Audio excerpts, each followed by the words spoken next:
只是看上去随时都有熄灭的可能。想要火堆燃烧的足够旺盛，在李尔看来也不是什么难事，只需他多多的劈砍一些柴火，慢慢的将火堆做大做强。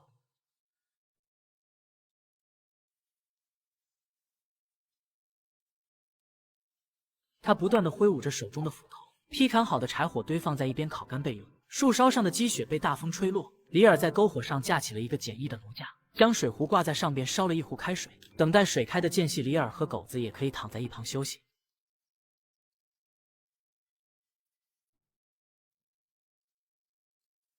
想要过得温暖舒适，就得不停地为篝火准备柴火。大雪中，李尔在劈砍着木头，狗子趴在一旁为他加油呐喊。而此时，火堆上的水也烧开了。李尔喝了一壶热水，也为狗子来了几粒刚够塞牙缝的狗粮。